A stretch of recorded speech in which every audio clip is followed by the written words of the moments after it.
Okay, so I'm talking to one of Libby Gibson's friends, correct? Yes. Okay, what can you tell me about her situation? Okay, so what I have heard recently here was that a friend of mine thinks that he might have seen her at the Johnson Creek Fred Meyer's in the parking lot not that long ago.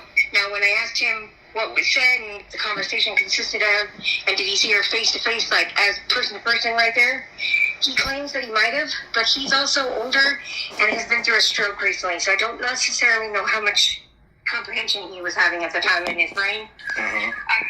Because her bank accounts, have not been touched since 2022. And that's definitely not something that's normal. As well as when she left the apartment on Thanksgiving. How do you know her bank accounts haven't been touched? Oh, because it's her payee person. She was on disability, and so she has a payee that she was, a couple friends of ours actually have as a payee. Uh-huh. And that person was telling us that that's what they think is very odd, is that they haven't been contacted or anything for any money for her since that day. Okay. And so we're thinking, well, obviously she has to have money to live on, so what the heck, doesn't make sense why she wouldn't be calling them. And so that was definitely an odd thing. But the fact that she's also just missing. Nobody's ever found anything of her. So, it's just weird. Like, no one's heard from her. Her brother was looking for her. Just last year, I seen him posting on one of her Facebook pages, and I, commented on one of his little posts on her page, and I told him, I said, if you need anything or I can help in any way, let me know, because I loved her very much. How long did you know her for? I have actually known Libby for almost 10 years. Really? How'd you meet her?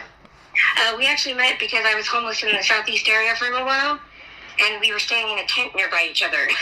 Okay. Did you say you were with her the last time she was seen? Yeah, it was a group of us, and she was at a friend of ours' apartment. We all had Thanksgiving dinner at. What day was that? It would have been, I don't remember the exact date. It was November, though, Thanksgiving of 2022. And it was evening. And right after dinner was all said and done. How did all that go? How many people were there? Oh, gosh, probably 10 or 15. Okay. Yeah, it was kind of a larger gathering. But that's where this Casper person, now, I've never met him prior to that, and I've never seen him again until you showed me that little clip thing. And that's definitely the same guy I've seen her leaving with.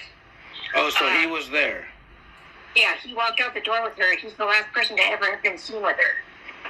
And you said, and how did she leave? You said, how did all that happen?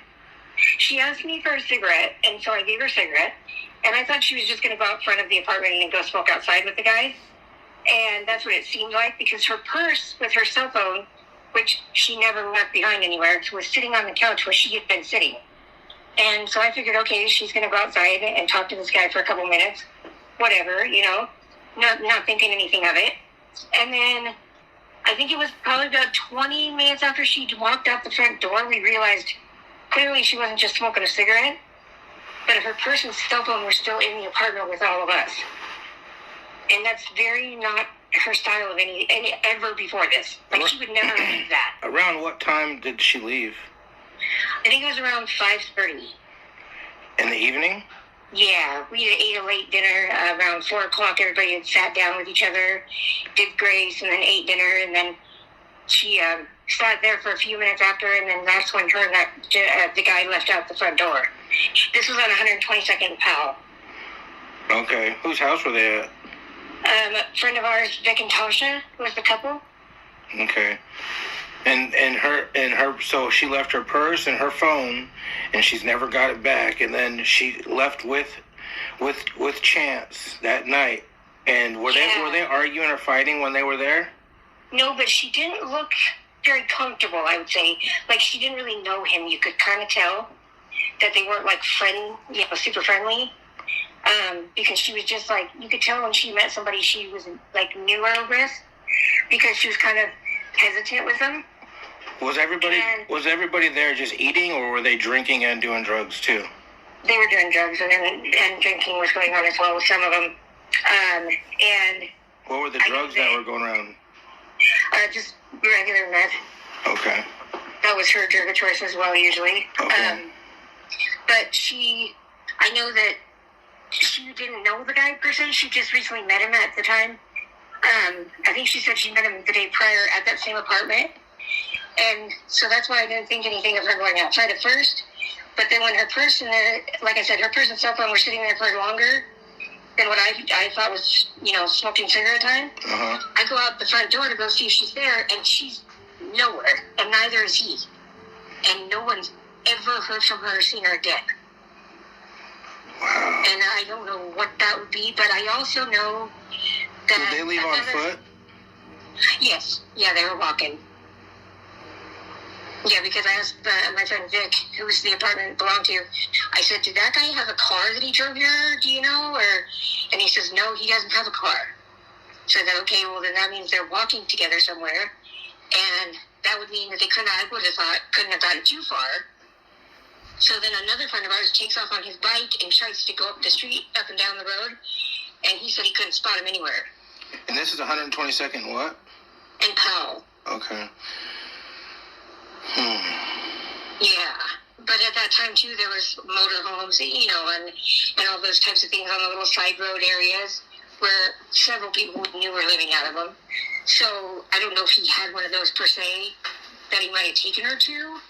Every time I've seen him over 7 to 10 times on the trails in the past 2.5 years, and he is always like, sometimes he looks like really drugged out and like really dirty, and then sometimes he looks really clean and wearing nice clothes, and you wouldn't even be able to tell he's homeless. He he changes his look a lot.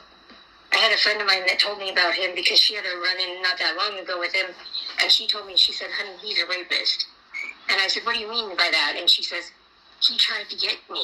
And I asked her what that all entailed, and she said she was walking back to her camp over by the Johnson Creek area and was walking up that stretch of the bike path, and he came out of the bushes at her and tried to grab her. Really? And it scared the crap out of her. Yeah. Do you know his real name? I don't know his real name. She just said the nickname Casper. Okay, and he goes by Chance now. Yeah, which I don't blame him. I would have switched too, but there's several females I know out there that are kind of very leery of this Casper that they called him for the longest of time. And then my other friend in Louisiana, who's a man, he knows of this person too. Okay. And he thinks that that's who Libby got taken by as well. But he also calls him one of the 4 horsemen, which I don't know what that is. Okay. But I know that it can't be anything good, probably. Yeah. Well, I really, is there anything else you'd like to say about her? Because I think you gave me the key information I needed about her last being seen and who she left with. Yeah, and she's also, I will tell you this, she's mentally disabled. Okay, normally she's stuck at the mentality of the maturity level of like a 13-year-old. That's just how Libby always was. So it's easy to take advantage of her mentally? Yes, and especially if she was on drugs, it was easier. And unfortunately, I think that guy is just one of those who's a predator, and it's just, she was an easy target, I think is what that was entirely. Unfortunately. I mean, I loved her to death, and I don't wish that on her, but, I mean, it's been 3 years. I don't know where she could have been. You know what I mean? Yeah. Well, I really appreciate you telling me this stuff, and thank you so much, and I'm going to end the tape right now. Okay, well, I have one more thing that I wanted to let you know. Okay, I'll leave it going. Okay, because you were talking to some people that were camped out by that Foster Bird Sanctuary Park thing over there? Yep. Okay, and you had mentioned that there were some girls that you said were found by the police, right? In that same park? There's rumors of that. Yeah, okay, so that was in 2015. I was actually parked in a camper up the road that I was living out of, and it was 13 females that were found in a mass shallow grave in the very back of that area. And I remember that very vividly.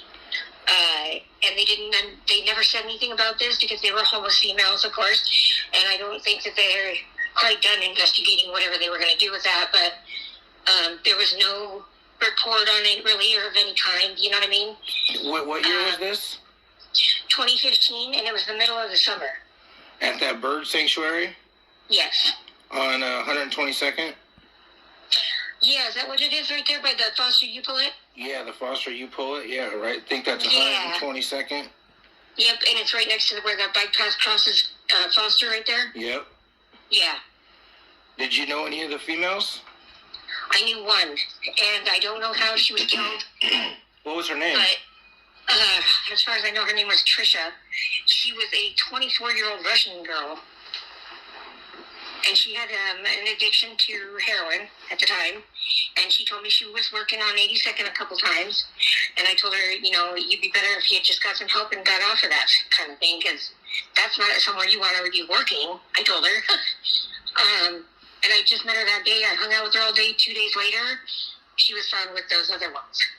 So I don't know who got her or how that all went on after that, but, like, somebody killed her. Yeah, and she was such a sweetheart. And so young. I appreciate you so much. I'm going to end this right now. I'm going to make sure this goes somewhere because this is information people haven't heard.